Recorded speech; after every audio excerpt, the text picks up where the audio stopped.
Hello, I'm Ray Abbas and I'm with Resilient Families. And today we're going to discuss online interviews. Obviously, online interviews are becoming more and more popular as COVID continues, and more businesses are reluctant to let people in the building. So, obviously, online interviews. So, we're going to cover a couple of topics so you can be prepared if you're asked to do an online interview. So here we go. There's a couple of types of online interviews. So as you can see here, we have the audio calls, which really are just phone interviews. Then we have the video calls, Zoom, Skype, FaceTime, and then a recorded online interview. So let's just briefly talk about these before we go into a little other detail. The audio calls, essentially they're phone interviews. You may have done phone interviews before. It is something that many businesses do. Maybe they have lots of candidates. So one of the ways that even before COVID that they were able to whittle down to find out how many people they wanted to physically invite to an interview, they would do phone interviews. And maybe the phone interview would be 3 or 4 questions, and based on your answers, they would determine whether or not they were going to invite you to a physical interview. Video calls, again, with COVID, this has become more and more popular, so you're doing it over Zoom or Skype, whatever the case might be. The third one is a recorded online interview, which frankly is something that I am not really familiar with and is not used a lot. I've not heard about it being used very much in Knoxville, but it may be catching on, especially if COVID continues much longer. But this is where a company, a business will provide specific questions to you in advance and just tell you to record your answers. So just as I am recording this workshop right now, they will have sent you, emailed you, probably would be the case, a certain set of questions, and they just want you to go online, begin recording yourself, and answer these questions. So that's a little different. I could see where the advantage to that would be you don't actually have someone live on the other side that's listening to your questions. They would have you could rehearse you could rehearse your answers before you started recording. And so I could see where there might be some advantages to that. I'll be completely honest with you. I am not a lover of technology. I think that these are very difficult times for people that are having to interview and having to do these interviews online. I do not want to worry about if Zoom or in this case, for example, GoToMeeting, I don't want to worry about whether I am doing it correctly, or if I'm supposed to have my mic on, or if I don't have it on, or if the camera's on or not on. But times are changing, and many of you that are listening to this may be much more technologically advanced than I. So you might do a much better job than I might, and be much more comfortable than I am. I think that regardless of whether it's an online interview or a physical interview, the number one thing to me in all the years of having taught interviews and having interviewed hundreds of people over the last 15 or 20 years that I've worked at CAC and managed programs, the number one thing about interviews is trying to be comfortable, feeling comfortable doing the interview, whether you're sitting across from somebody or in this case, that we're talking about doing online interviews. If you're not comfortable, it shows. in several different ways, whether you're not making eye contact or you're fidgeting or whatever the case might be. You know, when I have tips around some of that will probably cover more during regular interview workshops and not as much with the online interviews. But all of it is related to you being comfortable. And that is so much, that is so important. Okay, so let's move on to our next slide. And our next slide primarily is just talking about being prepared. So just as you would be prepared for a physical interview, an in-person interview, you need to be prepared for an online interview. So have a copy of your resume in front of you. The assumption would be that they would already have your resume. So now you need to make sure that you have your resume in case they reference it and you need to look at it. Have a copy of the job description that you're interviewing for. So if you got it offline, or the business sent it to you, or they emailed it to you, whatever the case might be, that you have a copy of the job description. So if they refer to it or they say, do you have any questions about your job description, that you have that job description in front of you. The other thing is to have a pen and paper ready to take notes. The last thing that you want to do, obviously, is to have to step away from the camera to find a pen or something to write on. You want to have all that within arm's length, so you can jot down notes. Often, at the end of an interview, they may say, do you have any questions? Well, during the course of the interview, if you have a question, it's a good time to jot it down, so then when it's concluded and they start asking you if you have any questions, then you're prepared to answer any questions that they might have. You're prepared with your notes to ask them a question. So you want to have all that within arm's length. All right, practice run. Okay, so this kind of goes into what we were talking about earlier, trying to be comfortable, and this, the idea of whether you're technologically savvy. If you're not, then this is even more important. You want to make sure that you do a practice run. So if they say it's going to be a Zoom meeting, that you know how to use Zoom, and that if there's any login information that you need to have, if you need to download Zoom on your computer before you get started, or phone, whatever you're using, if you're using a tablet, that you've already downloaded it on your device. And what, if you do these practice runs, if you're prepared and you do these practice runs, I think that's all going to play a large part in whether or not you're comfortable or not. Make sure that your microphone and speakers are working. Funny thing, a couple of workshops ago, I recorded an entire workshop and I never had the microphone on. If I had someone on the other end, they would have obviously been able to speak to me and tell me, hey, we can't hear you. And part of the reason that happened was I never really took a practice run. I was not sure what the symbols looked like on GoToMeeting, so I didn't know that the microphone was not working. So another reason to do a dry run. And practice talking with another person.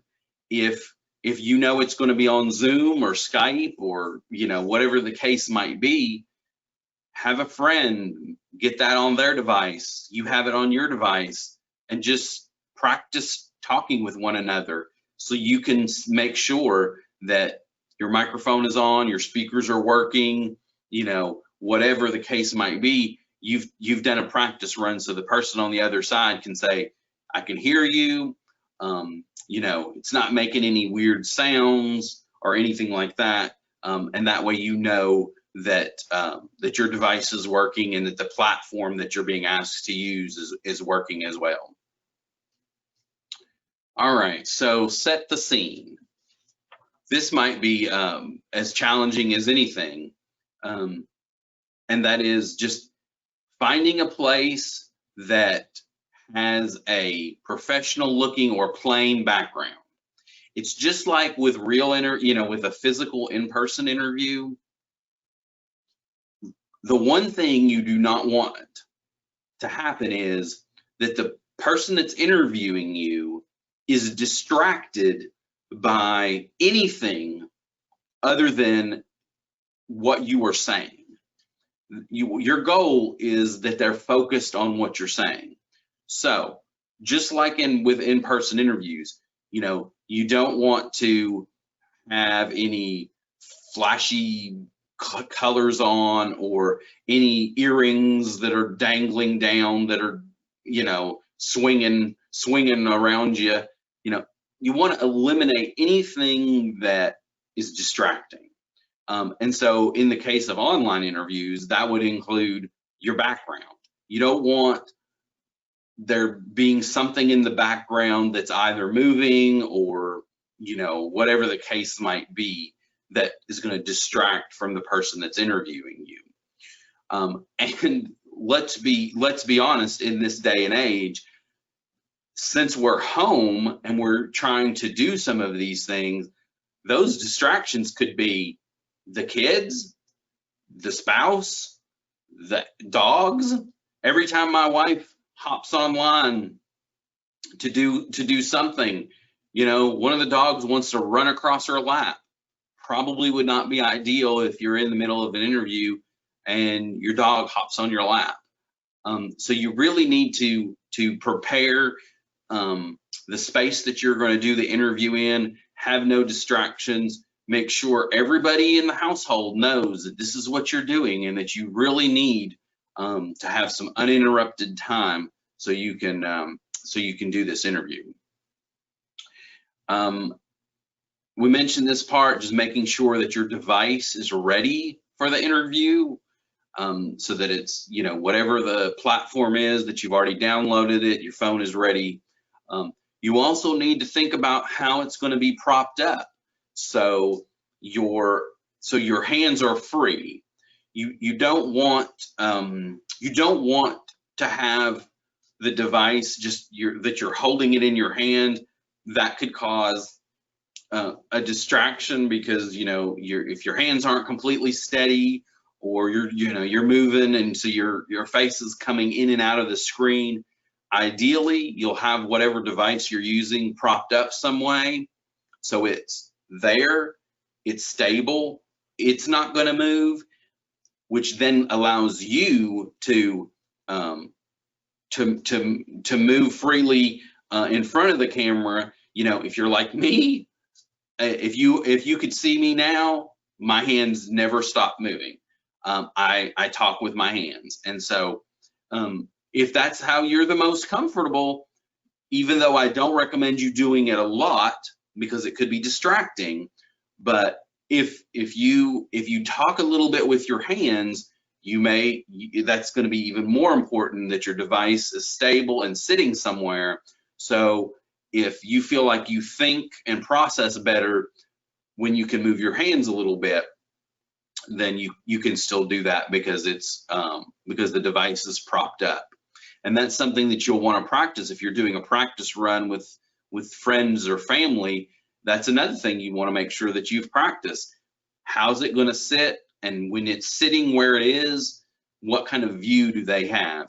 You don't want a view you know, that is not flattering. So so that's something that you're going to want to practice so you know exactly what kind of view that the interviewer is going to have. Okay, so next slide. Dressing for success, you know, again, just as with physical interviews, you need to make sure that you're dressed professionally from head to toe.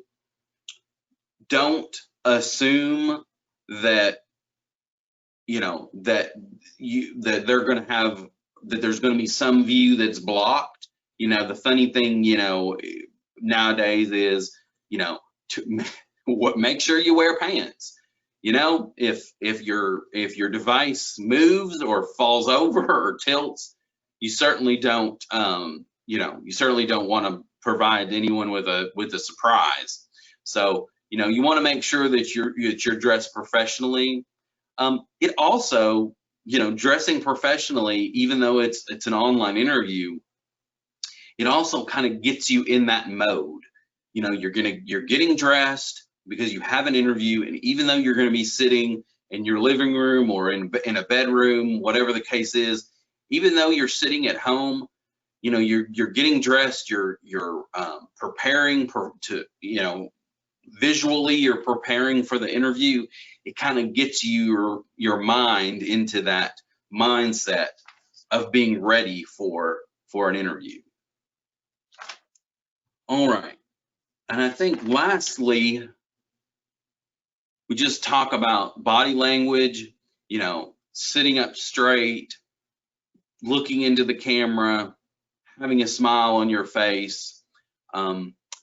Again, very much the same as if you were physically going to have an interview. You want to make sure that you're sitting up straight. In the case of an in-person interview, you're wanting to, instead of making sure you're looking into the camera, it's making sure that you are making eye contact with the people that are interviewing you and having a smile on your face. Again, just as we said at the beginning, the key to a lot of this is looking comfortable.